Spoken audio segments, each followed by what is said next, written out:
multas para quien ofenda al presidente, luego el presidente revoca. Lobo con piel de oveja. Te iban a multar como con 5,000 pechereques, No, Jonás. Mario, era como de 37. Todas las injurias, pero bueno, creo que fue congruente el presidente, es decir, pues eso no es necesario. Mario, nos despedimos, aquí nos estamos escuchando mañana. Cuídense mucho.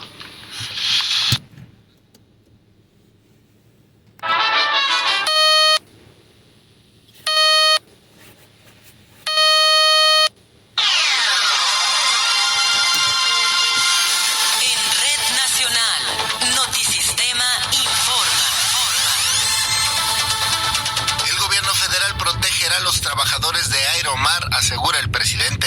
Ante el cierre definitivo de la línea aérea Aeromar,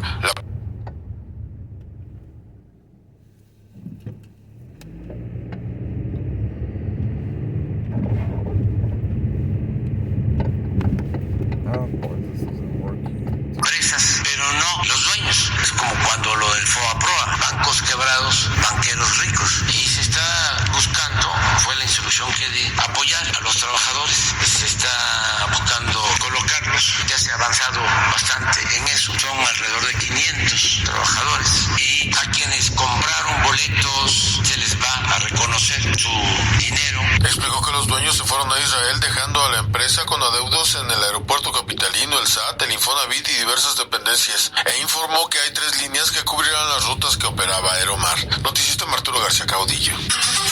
El Grupo Aeroportuario del Pacífico ofrece apoyo a pasajeros afectados por el cierre de Aeromar. Tras el cese de operaciones de Aeromar, el Grupo Aeroportuario del Pacífico informa que apoyará a los pasajeros que tenían una reservación con esa aerolínea y que ya están siendo respaldados por otras empresas para trasladarse. El GAP indica que a los pasajeros de Aeromar que ya tenían una reserva con esa empresa no se les cobrará la tarifa de uso de aeropuertos, el TUA, si durante su siguiente traslado utilizan alguna de las terminales aéreas del grupo. Este beneficio tendrá una vigencia del miércoles 15 de febrero al viernes 31 de marzo y deberá ser solicitado a la línea aérea con la que el pasajero realice el vuelo. Es importante puntualizar que esta medida solo aplica en los aeropuertos de Guadalajara, Puerto Vallarta y Aguascalientes, que es donde operaba Aeromar. Notisistema José Luis Escamilla.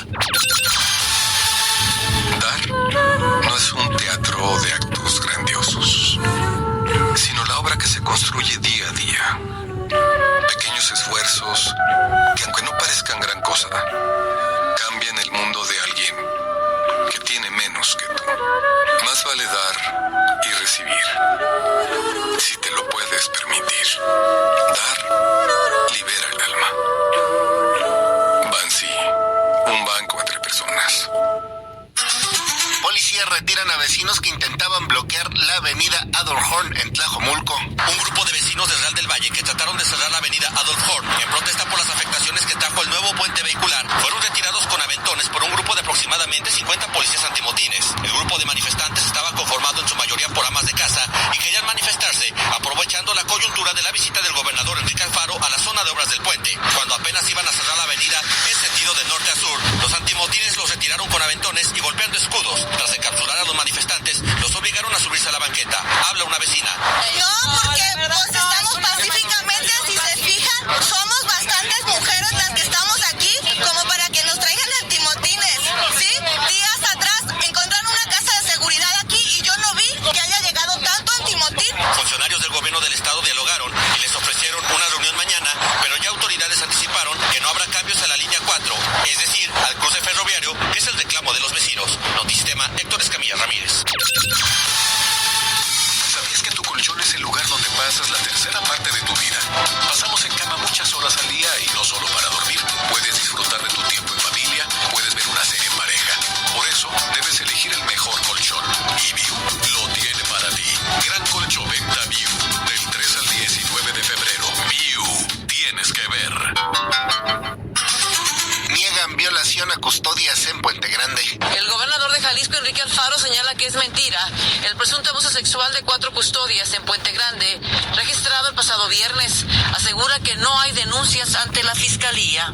Es increíble que haya quien pueda atender mentiras como estas sin consultar ninguna fuente oficial. Quien hace esa denuncia es un policía que fue despedido porque no trabajaba, que se ha manifestado no sé cuántas veces. No hay ninguna información en ese sentido. Se investigó y evidentemente es una mentira. Respecto a las protestas de familiares de 3 jóvenes desaparecidos desaparecidos realizadas afuera de Casa Jalisco anoche, indicó que se les atiende como a todos. Notisistema, Claudia Manuela Pérez. Este es un servicio social. Se solicitan con urgencia donadores de sangre de cualquier tipo para la paciente Mercedes Ornella Zúñiga, quien se encuentra internada en el Hospital General de Zapopan. Donadores interesados en apoyar pueden presentarse directamente en el banco de sangre del Hospital de Soquipan y mencionar el nombre de la paciente. Para estar bien informado, notisistema.com. Gracias, le presento las noticias Luis Ángel Carranza. Notisistema, en Red Nacional.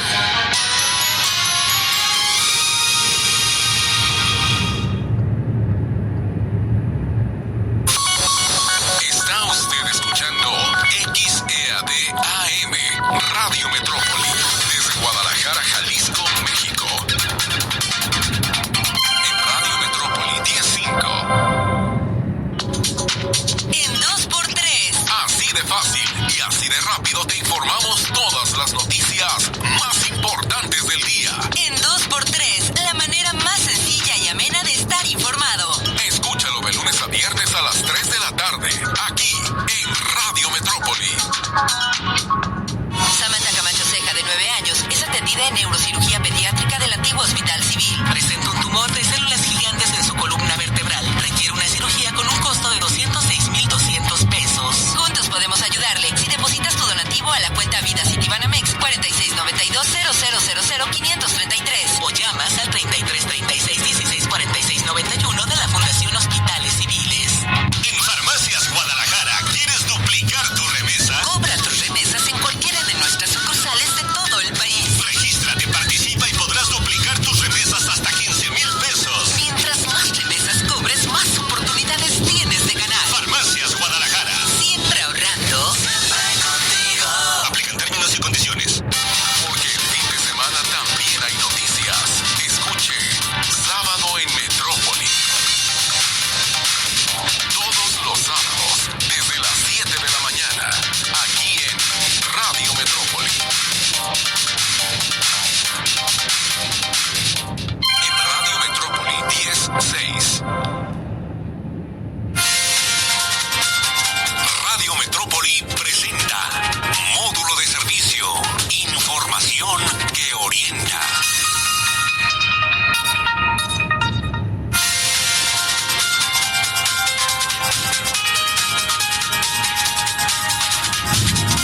¿Cómo le va? Buenos días, qué gusto saludarlo. Ya estamos aquí en Módulo de Servicio.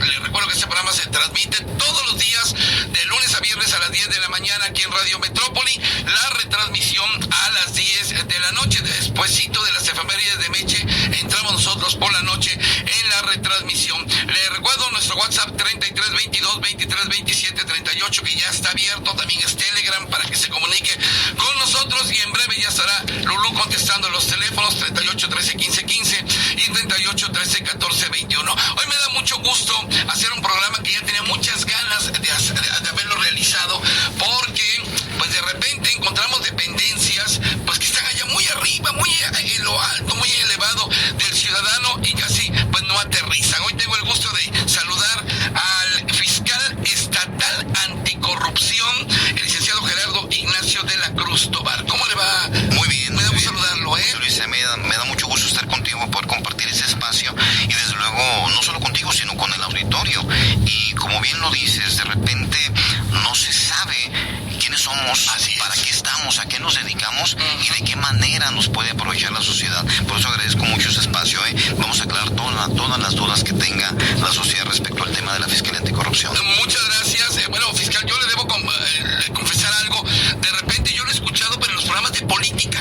O sea, hablando de peces gordos, de funcionarios, de la grilla y todo esto. Digo, bueno, ¿y la Fiscalía Anticorrupción de qué manera aterriza precisamente con el ciudadano? Esa sería mi primera pregunta. ¿De qué o cómo nos sirve la Fiscalía Anticorrupción al ciudadano común y corriente? Tenemos que partir de una pregunta previa.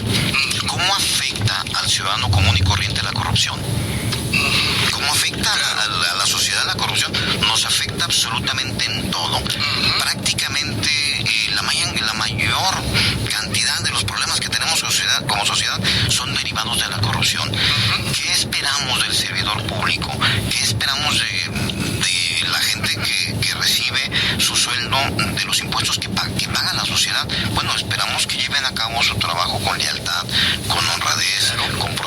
profesionalismo, con verdadero espíritu de servicio.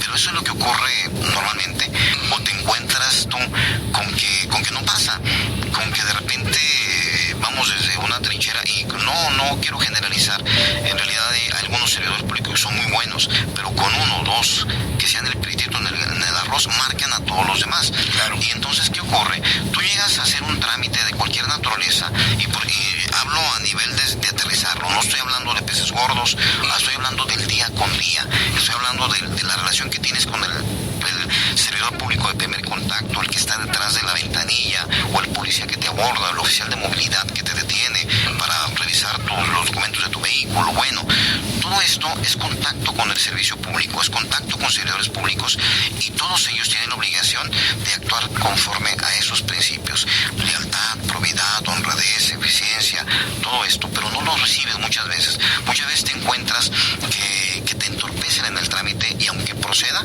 tú sientes que te ponen piedritas en el camino, y esas piedritas muchas veces son con la finalidad de forzarte a que tú ofrezcas o otorgues algo. Y esto, les digo, un trámite normal. ¿Cuántas veces te paran un servidor público del área de seguridad nada más porque se les antojó pararte? Inclusive en el medio de los abogados hablamos de que es que lo pararon por portación de cara prohibida. O sea, pero no, los actos de molestia deben tener un fundamento. Si no lo hacen así, pues entonces están vulnerando derechos fundamentales. Claro. Y muchas veces yo creo que con tantos años en la calle, o lo viviste o te platicaron, que te dice el servidor público, pues mire, yo no le pido nada, pero usted dígame de qué manera le puedo ayudar. Sí, por eso. Entonces, todos estos son contactos que tiene la sociedad con servidores públicos, y que inciden en un aspecto de corrupción. Vamos más allá. ¿Cuántas veces en la calle te reportaban: José Luis, ven a ver el tremendo bache que tenemos aquí? Baches que viste, más hasta nombre les ponían a los baches, y en alguna ocasión hasta dibujaban alrededor de los baches, ¿no? ¿Por qué los baches? Mira, en gran medida son porque el material que le ponen no es de la calidad que se contrata, y eso muchas veces es un acto de corrupción. La capa de concreto que debiera tener la calle, en lugar de ser de 15 centímetros, fue de 10, y eso es un acto de corrupción. Entonces, en gran medida, los problemas que enfrentamos como sociedad son actos de corrupción. Fiscal, ¿cuál es entonces la diferencia entre la Fiscalía del Estado y la Fiscalía Anticorrupción? Claro, de entrada, la Fiscalía, siempre ha existido una autoridad que le toca investigarla, que le toca investigar delitos, ¿no? Y son delitos por hechos de corrupción. Siempre ha estado la Procuraduría en su momento, la Fiscalía General del Estado, y ahora la Fiscalía del Estado. Como tal, siempre ha habido el monopolio del ejercicio de la acción penal es del Ministerio Público. Le toca al Ministerio Público investigar delitos, muy bien. Pero hay una situación interesante. Aun cuando en la doctrina, en la Facultad de Derecho, nos dicen que el Ministerio Público tiene como característica autonomía e independencia, lo cierto es que al procurador y al fiscal, en su momento, cuando se da ese cambio de figura jurídica, lo designa el gobernador. Entonces, de alguna manera hay una dependencia entre el fiscal y el ejecutivo. ¿Y qué ocurre? Que la corrupción es un problema a nivel internacional, no solo es a nivel local ni a nivel país, es a nivel internacional, y derivado de tratados internacionales que México ha suscrito. El mayor de ellos es la Convención de Mérida, que es el tratado con la ONU. Ahí se establece que los países que lo firmen deben obligarse a crear instituciones que de manera autónoma e independiente investiguen la corrupción. ¿A usted quién lo nombró? A mí me elige el Congreso después de un proceso de selección, donde desde luego que comparecimos muchas personas con distintos perfiles, y que nos sometimos a exámenes de una forma completa, y en ese momento se consideró que yo era el mejor perfil, o sea, el mejor evaluado a la larga. ¿Cuánto tiempo lleva en el cargo? Curiosamente, ayer cumplimos 5 años. Ayer estamos cumpliendo 5 años de estar creando esta institución que es la Fiscalía Anticorrupción. ¿Usted no es juez y parte? No, de ninguna manera. ¿Por qué? Porque nosotros somos, como Fiscalía, somos Ministerio Público. Nos toca investigar y perseguir los delitos cometidos por hechos de corrupción. La gran mayoría son por servidores públicos. Pero tengo que acudir ante un juez. Yo acudo ante un juez a formular imputación en contra de alguien para decirle a este señor servidor público o ex servidor público que ha cometido acto de corrupción, lo queremos que se le vincule a proceso por tales hechos, y el juez valora y nos dice si procede o no procede, y después discutiremos también medidas cautelares que bien pueden ser desde una presentación periódica, un resguardo domiciliario hasta prisiones preventivas.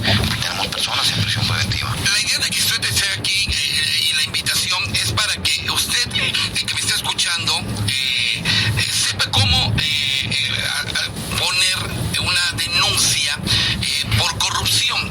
O sea, saber cuáles son los métodos, los procedimientos para llevar a cabo esto. Estoy leyendo aquí en este folleto que me está dando aquí mi bien amigo Iván. Dice: principales delitos que persigue la Fiscalía Anticorrupción: ejercicio indebido y abandono del servicio público, abuso de autoridad, cohecho, peculado, uso ilícito de atribuciones y facultades, enriquecimiento ilícito y delitos cometidos en la administración de justicia y en otros ramos del poder público. Ahora bien, para que esto surja efecto y para que el ciudadano común y corriente pueda llevarlos a cabo, ¿qué tenemos que hacer? Claro. Persona pie a tierra. Yo creo que primero sería interesante y muy relevante, José Luis, que manejáramos un ejemplo de cada uno de esos delitos para que la gente diga: ah, caray, como nombre, ejercicio indebido y abandono del servicio público no me dice nada. Sí. Pero qué caso práctico. Fíjense. Correcto, me gusta. Fíjense que en relación a este primer delito tuvimos una persona, un par de personas. ¿Cuál delito, perdón? El primero, el de abandono de servicio público. Abandono de servicio público. Abandono de servicio público. Fíjense que hace poco más de un año a una persona le roban su carro. Y vamos, le roban su carro y ponen una denuncia al 911. Pero ¿qué hace normalmente un ciudadano cuando le roban el carro? Aparte le dice a sus amigos, le dice a sus familiares, y todo el mundo sale a ver si encuentra el carro. Para fortuna de ellos, lograron encontrar el carro abandonado en unas calles de Tonalá. Y los mismos particulares, un familiar lo ve y le dice: oye, aquí está tu carro. Llega el señor y efectivamente está su carro. Y le habla a la policía: aquí está mi carro que me acaban de robar, ese es mi número de reporte. Y le piden mando y conducción para el ministerio, para que el Ministerio Público les diga qué hacer. Y el Ministerio Público le dice a los policías: presenten el servicio, refiriéndose al ciudadano y al vehículo, en tal área de la Fiscalía del Estado. Entonces, ahí están ya en un servicio público los policías. Y le dicen al señor: ¿trae su factura? No la tengo. No la traigo, pero si es mi carro, miren, aquí está mi llave y si abre. Ah, bueno, tráigase su factura para de una vez ir a la Fiscalía. Y el señor se retira a su casa con la finalidad de regresar con la factura e ir a darle seguimiento a su denuncia. ¿Y qué hicieron los policías mientras tanto? Se acordaron que no habían desayunado y se fueron a los tacos. Dejaron el carro que ya estaba literalmente o de una manera recuperado. Se fueron a los tacos, de forma tal que cuando regresaron él y regresó el dueño, los delincuentes habían regresado y se volvieron a llevar el carro. Entonces lo robaron 2 veces. Ellos ni siquiera supieron que la policía ya los había encontrado, pero los policías que estaban en un servicio abandonaron el servicio. Abandonaron el servicio, y derivado de esto le causaron un perjuicio al ciudadano, que fue que volvieron a robarse su carro. Entonces el señor vino y denunció con nosotros, y nosotros fuimos y ejercimos acción penal. ¿Qué pasó con los policías? Los inhabilitaron y estuvieron sometidos a disposición de un juez, y le tuvieron que hacer una reparación del daño. Ahora, un abuso de autoridad. Un abuso de autoridad. No es simplemente el que un policía te pide unas cachetadas, no. De muchas maneras te pueden vulnerar derechos fundamentales, y muchas veces incluso el abuso de autoridad se puede concretar cuando se niegan a prestarte un servicio. En alguna ocasión, también es un asunto que nos tocó conocer,